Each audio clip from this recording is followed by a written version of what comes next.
कक्षा 12 इतिहास के सभी छात्र छात्राओं को मेरा अभिवादन और वेलकम स्टूडेंट्स। आज हम आपको ईंट, मनके तथा अस्थियों के अगले पाठ की तरफ ले चलते हैं, जहां पर हम आपको मोहरे, लिपि तथा बाट के संबंध में जानकारी प्रदान करेंगे। आप इस जानकारी को सुनिए और इससे संबंधित जो विवरण है उसे हम अपने डिस्क्रिप्शन बॉक्स में डाल देंगे, वहाँ से आप नोट्स बना लीजिए। लेकिन पहले इन चीज़ों को समझ लीजिए कि उस समय की जो प्राचीन लिपि थी आज तक भी नहीं पढ़ी जा सकी है।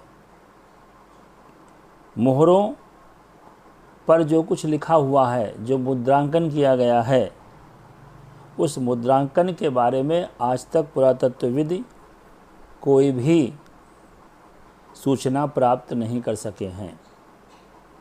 जैसे मोहरे के संबंध में पढ़ें हम, तो मोहरों और मुद्रांकों का प्रयोग लंबी दूरी के संपर्कों को सुविधाजनक बनाने के लिए होता था। जैसे आजकल आप जब रोड पर चलते हैं तो वहाँ पर किलोमीटर दर्शाया जाता है, तो आपको पता चलता है कि हमने कितना किलोमीटर सफ़र तय किया और कितना किलोमीटर सफ़र अभी बाकी है।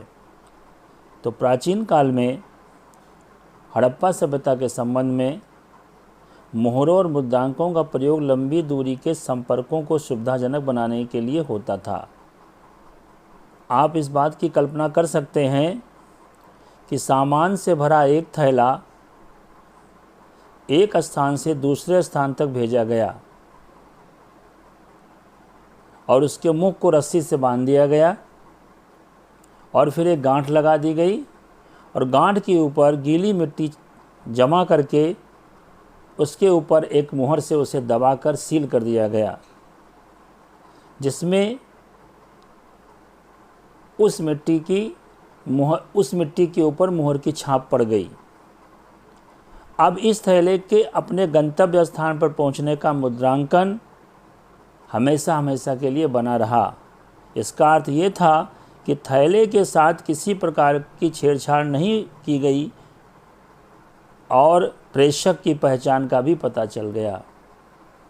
आज भी आप देखते हैं, जब पोस्ट ऑफिस के द्वारा कोई थैला भेजा जाता है तो उसके ऊपर मुद्रांकन किया जाता है कि ये कहाँ से आया और किन स्थान पर इसे जाना है। तो वहाँ के कर्मचारी ये जान लेते हैं कि इस थैले में अमुक अमुक शहरों की, अमुक अमुक शहर के मोहल्लों की पथ पत्रिकाएँ इसमें हैं। तो ये हो गया मोहरे और मुद्रांकन। लेकिन लिपि के संबंध में आपको बताते हैं, ये एक रहस्यमयी लिपि है। सामान्यतया हड़प्पाई मोहरों पर एक पंक्ति में कुछ लिखा है जो संभवतः मालिक के नाम व पदवी को दर्शाता है। विद्वानों ने सुझाव भी दिया कि इस पर बना चित्र अनपढ़ लोगों को सांकेतिक रूप से इसका अर्थ बताता है। अधिकांश अभिलेख संक्षिप्त हैं। सबसे लंबे अभिलेख में लगभग 26 चिन्ह बने हुए हैं। हालांकि यह लिपि आज तक पढ़ी नहीं जा सकी है। ये बात मैं आपको फिर से बता रहा हूँ, जो लिपि बनी हुई है वो आज तक नहीं पढ़ी जा सकी है।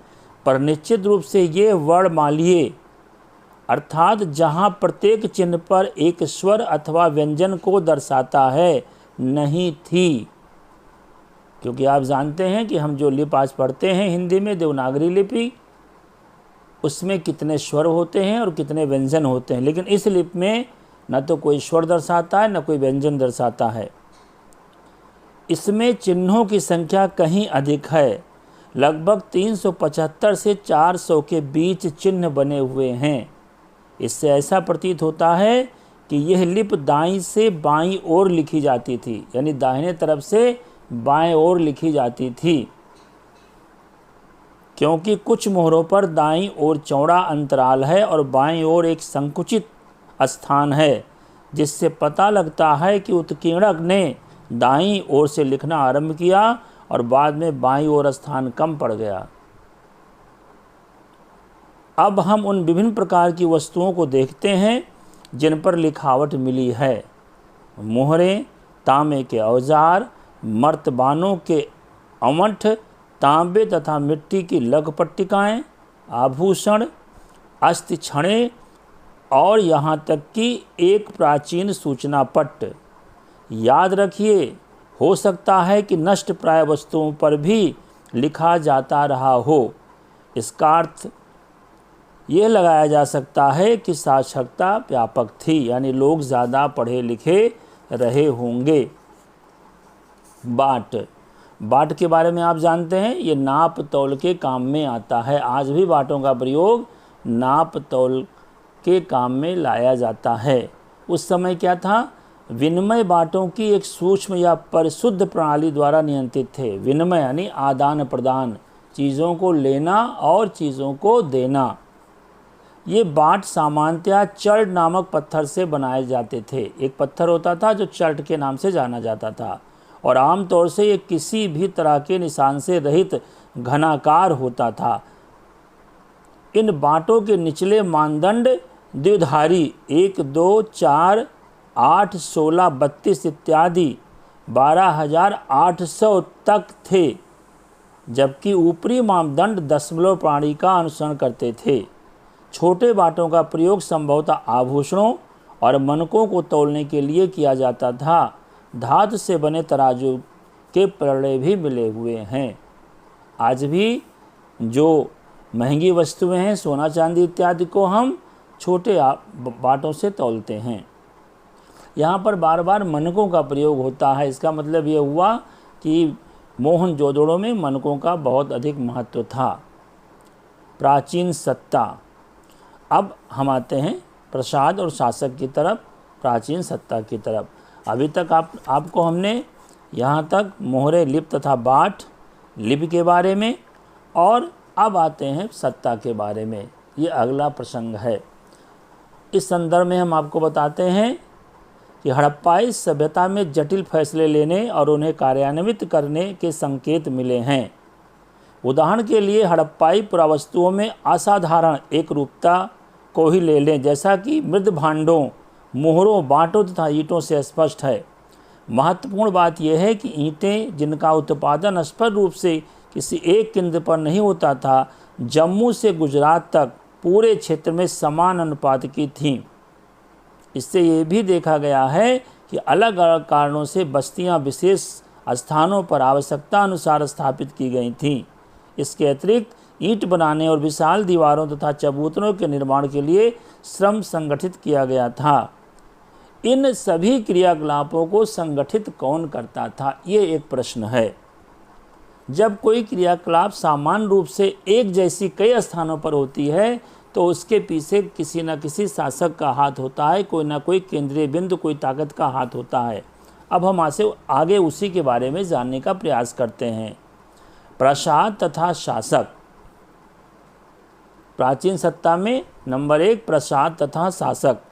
सत्ता के केंद्र अथवा सत्ताधारी लोगों के विषय में पुरातात्विक विवरण हमें कोई त्वरित उत्तर नहीं देते। पुरातात्वविदों ने मोहनजोदड़ो से मिले एक विशाल भवन को एक प्रसाद की संज्ञा दी है। प्रसाद माने होता है महल, जहाँ राजा का निवास होता है। प्रासाद एक भवन मिला है जिसको पुरातात्वविदों ने प्रसाद यानी महल की संज्ञा दी है। इससे संबंध कोई भवन वस्तुएं नहीं मिली हैं। एक पत्थर की मूर्ति को पुरोहित राजा की संज्ञा दी गई थी और यह नाम आज भी प्रचलित है। ऐसा इसलिए क्योंकि पुरातत्वविद मेसोपोटामिया के इतिहास तथा वहाँ के पुरोहित राजाओं से परिचित थे और यही समानताएं उन्होंने सिंध क्षेत्र में ढूंढी।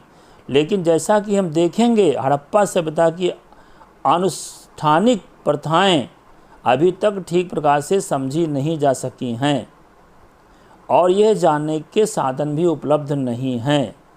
अतः किन सत्ता के द्वारा अनुष्ठानों का निष्पादन किया जाता था, आज तक पता नहीं चला है। कुछ पुरातात्वविद इस मत के हैं कि हड़प्पाई समाज में शासक नहीं थे। जो शासक जो शासक के द्वारा होता है वो नहीं थे, तथा सभी की सामाजिक स्थिति समान थी। दूसरे पुरातत्वविद ये मानते हैं कि यहाँ कोई एक नहीं बल्कि कई शासक थे। जैसे मोहनजोदड़ो, हड़प्पा आदि के अपने अलग अलग राजा होते थे। कुछ और ये तर्क देते हैं कि यह एक ही राज्य था, जैसा कि पुरावस्तुओं में समानताओं, नियोजित बस्तियों के साक्ष्य, ईंटों के आकार में निश्चित अनुपात तथा बस्तियों के कच्चे माल के स्रोतों के समीप संस्थापित होने से स्पष्ट है।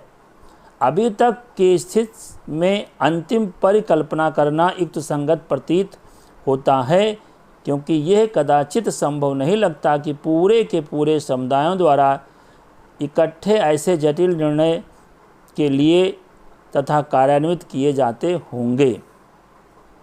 ये हमने आपको शासक के बारे में बताया जिसका अभी तक कोई निश्चित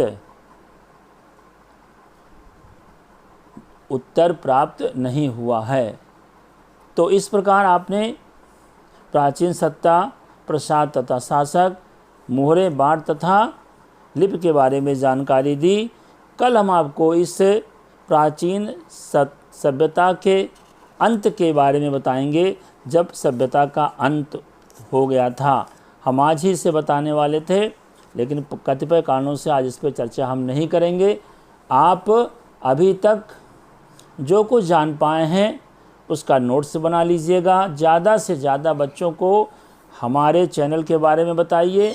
हमारा यूट्यूब चैनल है चक्रपाणी पांडे KLIC, इसको सब्सक्राइब कर लीजिए। और जब हम इतिहास के संबंध में कोई चीज़ें डालते हैं तो आप इसको नोट कर लीजिए। कल हमारा ये पाठ ख़त्म हो जाएगा और हम आपको होमवर्क देंगे, इस बात को आप जानिए। और इस कोविड-19 एक वैश्विक बीमारी से आप अपना बचाव कीजिए। ये मेरे पास सैनिटाइज़र देखिए हमेशा रखा रहता है, सैनिटाइज़र का प्रयोग कीजिए, मास्क को लगाइए और ज़्यादा से ज़्यादा अपना समय प्रकृति के बीच में बिताइए, अपने काम में अपना समय लगाइए। देखिए इस विपत्ति की घड़ी में यदि आप फ्रस्ट्रेट हो जाएंगे, विद्यार्थी फ्रस्ट्रेट हो जाएगा, तो वो आगे नहीं बढ़ पाएगा। 30 दिनों से आप लॉकडाउन की स्थिति में हैं, तो इसका सदुपयोग कीजिए। ऑनलाइन पढ़ाई कीजिए, जो सारे अध्यापक पढ़ा रहे हैं आपको, और ज़्यादा से ज़्यादा लोगों को इस कोविड-19 के बारे में बताइए। घर से कम बाहर निकलिए, कम से कम लोगों से मिलिए, और बचाव ही इसका श्रेष्ठ साधन है। कल हम आपको इस सभ्यता के अंत के बारे में बताएंगे। आगे की पढ़ाई कल होगी। आपका दिन शुभ हो। धन्यवाद।